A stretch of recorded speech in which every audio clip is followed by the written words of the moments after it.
आयुर्वेदिक इलाज होता है ना। हाँ, ये है कस्तूरबा की रसोई। ये कस्तूरबा की रसोई, तो ये कस्तूरबा रसोई, कस्तूरबा निवास। ये कस्तूरबा निवास ये है। ये है, यहाँ रहती थी कस्तूरबा। यहाँ रहती थी कस्तूरबा गांधी। हाँ, यहाँ रहती थी।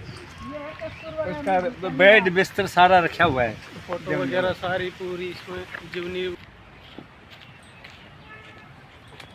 हम देखिए कस्तूरबा पथ, कर्म पथ और भक्ति पथ, मतलब तीन कर्म पथ और भक्ति पथ को जोड़ने वाली कौन? कस्तूरबा गांधी। तो ये है कस्तूरबा पथ और ये है कस्तूरबा निवास।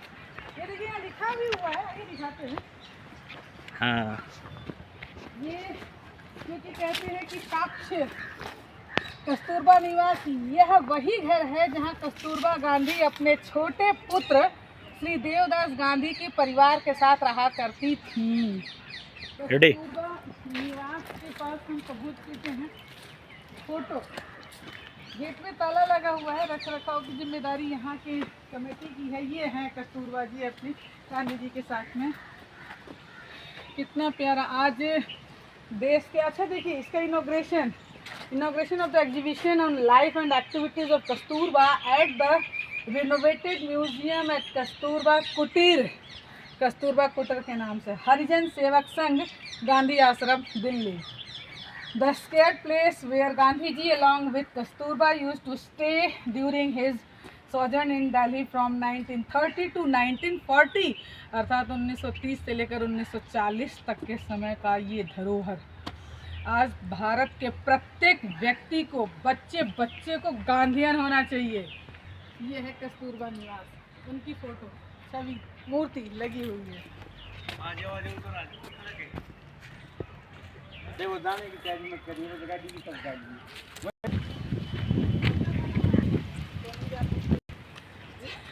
जब आपका पहला आपके उनके पास है तो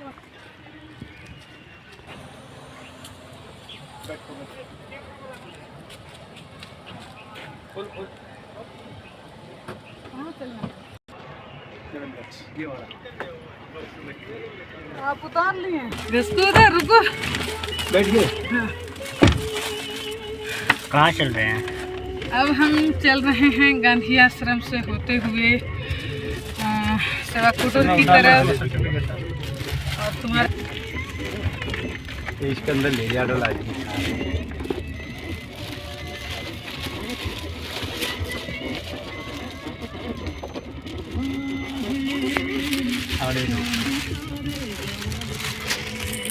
ये बढ़िया है।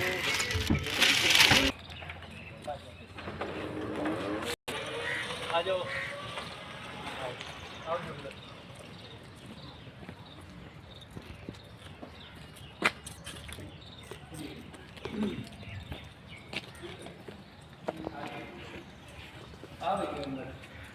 सारे संत हो गया, भगत रविदास, भगत नरसिंह, गुरु नानक, यूँ अपना भगवान बुद्ध, यूँ महाप्रभु चैतन्य, मीराबाई, संत एकनाथ, भगत नंदनाथ, आदि भाई भगवान बुद्ध। अच्छा एक बात देखिए कि जो भारत की परंपरा संस्कृति सदैव से हमेशा से एक होकर के चलती आ रही है, तो आज मौजूदा हालात कितने खराब हो रहे हैं। एक एक दृष्टिकोण से लोगों को बरगलाने का, चाहे राजनीतिक बोलिए, व्यापारिक बोलिए, युवाओं को बोलिए, महिलाओं को बोलिए, लेकिन आज इस एक गुंबद के नीचे इतने सारे लोग अलग अलग, सबके विचार अलग अलग, लेकिन सब एक थाली। कितनी अच्छी बात है।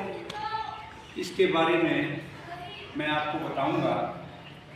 जब यहाँ पर अंग्रेजों का शासन था और अंग्रेज हमें जात पात धर्म में बुझा के आपस में लड़ा झगड़े करवा के और साम्राज्य कर रहे थे, तब हमारे देश के वैसे भी बड़े राष्ट्रपिता महात्मा गांधी, उनको एक विचार आया, मैं सब धर्मों के लोगों को, सब प्रमुखों को एक साथ कैसे बिठाऊं, कैसे इकट्ठे करूं और इन बातों से कैसे मुक्त हो, जात पात और धर्म भेदभाव से।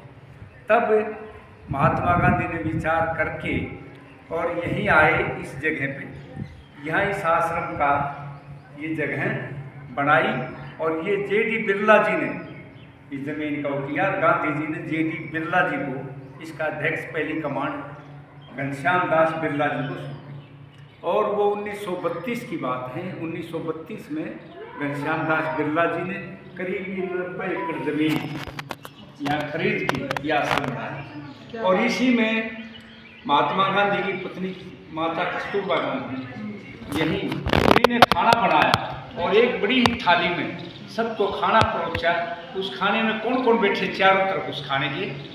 पंडित जवाहरलाल नेहरू, महात्मा गांधी, डॉक्टर अम्बेडकर, मौलाना आज़ाद और पंडित जवाहरलाल नेहरू और वो डॉक्टर अम्बेडकर, सुभाष चंद्र बोस, जितने हमारे सभी धर्मों के सारे तरफ से वो थे, उन्होंने बैठ के एक साथ भोजन किया और ये संकल्प लिया, ना धर्म ना जाति भगवान के पास से नहीं यहाँ बनाई गई हैं लोगों द्वारा। ये सब जातियाँ धर्म लोगों ने बनाई हैं यहाँ के लोगों ने, लेकिन वहाँ से तो भगवान के पास से केवल भगवान का आदमी आया है। हरि के पास से हरि और जन, हरि के जन आए, हरि का जन जन आया, अर्थात आदमी। इसीलिए इस आश्रम का नाम हरिजन रखा।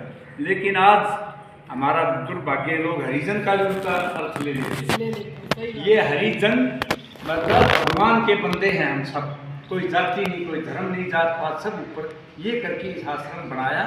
और इस आश्रम की कमांड घनश्याम दास बिरला जी ने संभाली। उसके बाद विनोबा भावे, संत विनोबा भावे, जिसने भूदान आंदोलन चलाया कि लोगों के पास किसी पे खेती ज़्यादा है, कोई भूखा मर रहा है, तो निकल पड़े पूरे देश में भूदान के लिए, जमीन मांगी गरीबों पार्टी। उस भूदान आंदोलन में आचार्य विनोबा भावे की सबसे लाडली बेटी के तौर पर उनके रही, वो थी निर्मला देश पांडे। और निर्मला देश पांडे की आज के दिन ही उनका शरीर पूरा हुआ था, आज उनका निर्माण दिवस है। विनोबा भावे के बाद इस आश्रम का इंचार्ज घनश्याम दास बिरला के बाद विनोबा भावे जी ने संभाला। विनोबा भावे के पास निर्मला देश पांडे इसके अध्यक्ष बनी और उन्होंने बहुत बड़ा काम किया। विनोबा भावे जी ने एक चीज़ देखी, जब यहाँ गरीब लोग सड़कों पर पड़े थे, घर नहीं थे, विनोबा भावे बोले मैं नहीं देख सकता, इसी आश्रम में से बहुत सारी जमीन गरीबों में बांट की, साइड के जितने घर ये बने हुए थे, कुछ बेच के फैक्ट्रियाँ बड़ी बड़ी कोठरियाँ बनी, उन गरीबों को दे दिए और गरीबों के मकान बने हुए। इसमें से कई एकड़ ज़मीन दान कर दी विनोबा भावे। विनोबा भावे के बाद इस आश्रम की जो अध्यक्ष बनी वो निर्मला देश पांडे, उन्होंने इसकी बागडोर संभाली। विनोबा भावे चले गए। विनोबा भावे कहते मेरी बेटी की बात थी, मेरी बेटी वो साथ में रहती सारी बार विनोबा भावे के। और वो जब प्रधान बनी तो प्रधान श्री शंकर सान्याल बंगाल के जो अभी अध्यक्ष हैं, उन्होंने प्रधान की बागडोर संभाली। और आज वो भी चली गई, जिनकी याद में आज रखते हुए। अब इसके प्रधान श्री शंकर सन्याल जी हैं। शंकर सन्याल जी बंगाल से ही अच्छे घराने से हैं, बहुत कॉलेज शिक्षण संस्थान है, बेटी की बहुत बड़ी पोस्ट पर कमिश्नर है, दामाद भी मंत्री है, लेकिन अच्छे दिल के साफ बढ़िया आदमी है। और हमें भी जिम्मेवारी यहाँ पे दी गई है, मुझे वाइस प्रेसिडेंट बनाया गया है। मैंने कहा सन्याल जी आप भी कभी वाइस प्रेसिडेंट बने थे, इससे जुड़े हैं संस्था से, तो हमने कहा अच्छे लोगों को यहाँ जोड़ेंगे। और इसमें जो घर हैं रह रहे हैं, अभी बहुत स्टाफ भी रह रहे हैं, स्कूल है बच्चों का, इसमें बच्चे रह रहे हैं, हॉस्टल है, उधर स्कूल है, उधर अलग अलग रहने के निवास बनाए हैं। ये बच्चे आए हैं, बच्चे बच्चियाँ यही रोज कमरों में रहेंगे। वहाँ कस्तूरबा की रसोई अभी आप भोजन करके चलती है। तो जो भी गरीब बच्चे हैं वो यहाँ पर रह रहे हैं। लड़कियाँ हैं यहाँ यूनिवर्सिटी में पढ़ती है, दिल्ली यूनिवर्सिटी में, यहाँ इधर रह रही इस बिल्डिंग में, इधर उस बिल्डिंग में रह रही है, या लड़कियाँ भी रह रही हैं। बहुत सेफ जगह हैं, लोग घूमने भी आते हैं सुबह यहाँ पर। यहाँ विनोबा और यहाँ पर बहुत बड़ी लाइब्रेरी भी है सामने, अभी आपको लाइब्रेरी दिखाएंगे कि बच्चों को पढ़ने का भी फ्री सेवा यहाँ पर मिल रही है। यहाँ बहुत बड़ी लाइब्रेरी है। ये जो स्थान बने हैं ये महात्मा गांधी से और उनसे संतों से जुड़े स्थान हैं। कोई अलग घटनाएं यहाँ संतों का ये जो संदेश लिखा है कि हमारी संत हुए उनको हम अपनाएं। वो कहते थे कि हमें जल भोजन सबका अधिकार हो, कोई भूखा ना रहे, कोई प्यासा ना रहे, ये उनकी सोच थी।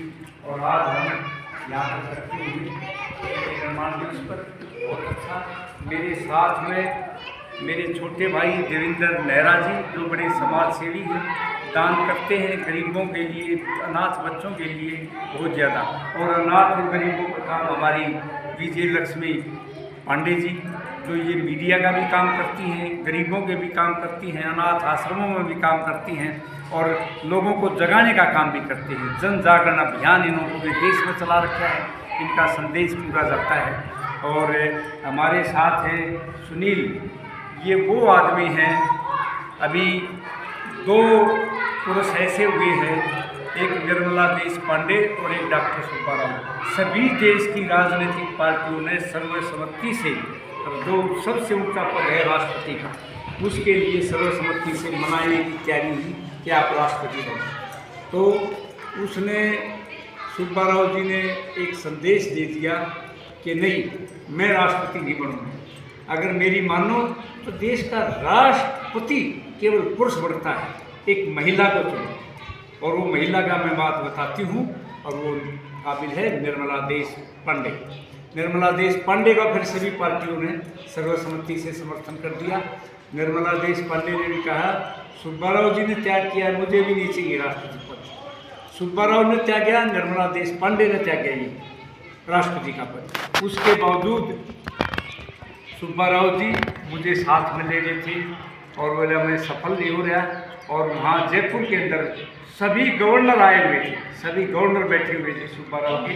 और महात्मा गांधी जी के जो पीए थे महादेव देसाई जी, वो भी सुब्बाराव जी के साथ बैठे हुए थे।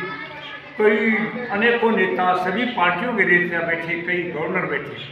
तो फिर संदेश आया यहाँ से कि जी आप एक बार राष्ट्रपति का पद स्वीकार करें। तब सुब्बाराव जी ने कहा, तुम मेरे पीछे ही पड़ लिए इस पद के लिए, वो भी नाटकी, लो आज तो मैं फैसला ही करता हूँ, स्वीकार करता हूँ। जो कह के, जो सुब्बाराव जी के सारे प्रोग्राम में अग्रणी रहती थी, गुजरात की गवर्नर थी और 2 स्टेटों से समझ रखती थी, महाराष्ट्र और गुजरात से और राजस्थान से, 3 स्टेटों को संपर्क करती थी। उनका नाम था प्रतिभा पाटिल। जो बोला ये मैं पद लेगी राष्ट्रपति का, और अब एक महिला को फिर देता हूँ, प्रतिभा पाटिल। और वो प्रतिभा पाटिल को, पहली महिला को राष्ट्रपति बनाने वाले डॉक्टर सुब्बाराव, प्रतिभा पाटिल को सुब्बाराव जी ने राष्ट्रपति बनाया। ये घटना राजस्थान में हुई थी, बल्कि मेरी भी ड्यूटी लगाई थी। उसके बावजूद अटल बिहारी वाजपेयी प्रधानमंत्री थे, उन्होंने भी एक काम किया। पद्म भूषण, पद्म श्री, जितने अवार्ड थे ये देने की सरकार ने खूब कोशिश करी। सुब्बाराव जी कहते थे और को तो वापस कर देते थे। घोषणा हो गई, अवार्ड लेके आ गए, लेकिन दूसरा अवार्ड वापस कर दिया सुब्बाराव जी। फिर मुझे पीछे पड़े, कईयों ने कहा, अटल बिहारी वाजपेयी ने कहा, राठी जी एक काम मेरा कर दे और आप कर सकते हो। मैंने कहा क्या? कि एक बार आप बना सकते हो सुब्बाराव जी को, आपकी मानते हैं। ये मेरा award Lal Krishna Advani ji home minister, गृह मंत्री थे, और उसके पीछे पीछे चलने वाला आज का प्रधानमंत्री नरेंद्र मोदी, जब बच्चे टाइप में मुख्यमंत्री भी नहीं बना, कुर्ता पकड़ के आडवाणी का यहीं आया था लाल गांधी शांति प्रतिष्ठान में। कहा आडवाणी जी मैं ये अवार्ड नहीं लूँगा, आप इसके लिए ना करो, मेरी ड्यूटी लगा। मैंने कहा जी मान जाओ, मैं तुझे चाहिए तू ले, मुझे नहीं चाहिए, ऐसे बोलते थे सुब्बाराव जी। फिर वापस कर दिया। और मुझे अटल बिहारी वाजपेयी ने 2 ड्यूटियाँ लगाई, मैं दोनों में फेल हो गया। उनसे एक तो ये सुब्बाराव का अवार्ड वाली, यहाँ भी फेल हुआ। जो बोला चल वो तो नहीं लिया, कल एक काम और कर दे मेरा। मैंने कहा क्या?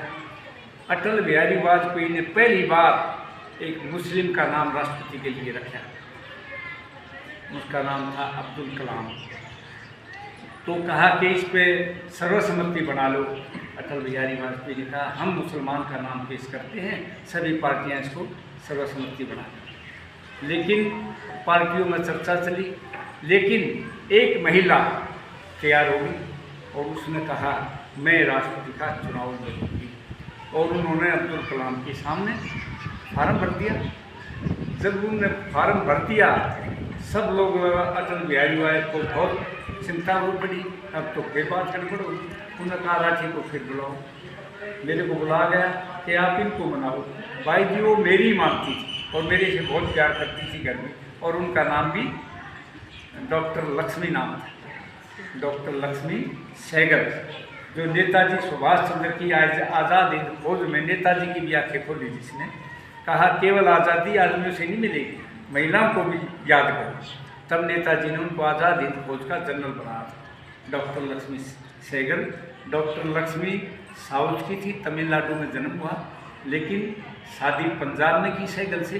और उसके बाद लक्ष्मी सहगल के पास में गया तो कहने लगी आपकी हर बात मानती, इस बार नहीं मानती। मैंने कहा जी क्या बात?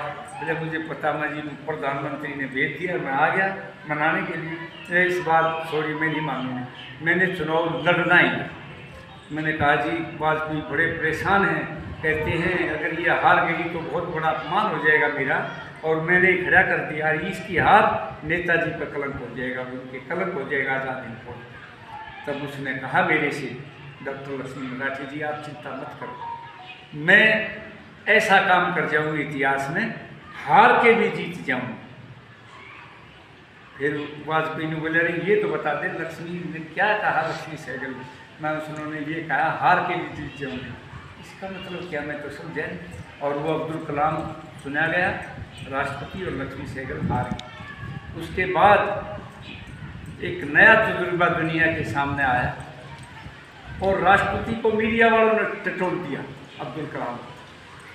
जब वो राष्ट्रपति बन गया अब्दुल कलाम और लक्ष्मी सहगल वहीं होती है, वो हारती है, वो बनता है। अब्दुल कलाम दोनों हाथ जोड़ के अपना माथा राष्ट्रपति चुनने के बाद लक्ष्मी सहगल के पैरों में रख देता है और मीडिया कहती है अरे सबसे ऊंचा पद राष्ट्रपति का एक महिला के पैरों में रगड़, ये देश का अपमान, ये अखबार में भी खबर आई। तब अब्दुल कलाम ने पता क्या कहा? अब्दुल कलाम ने ये कहा ये मेरा सिर किसी एक महिला के पैरों में नहीं टिका हुआ है, असली भारत माता के चरणों में टिका है, ये भारत माता है। क्यों? क्योंकि अब्दुल कलाम एक गरीब मुसलमान था और बहुत ही गरीब, जिसके खाने के बिताने नहीं और मजदूरी करता था। और लक्ष्मी सहगल के पिताजी बहुत बड़ा किसान नेता थे, किसान थे जो बहुत पैदावार लेते थे, उसी पर मजदूरी करता था अब्दुल कलाम का।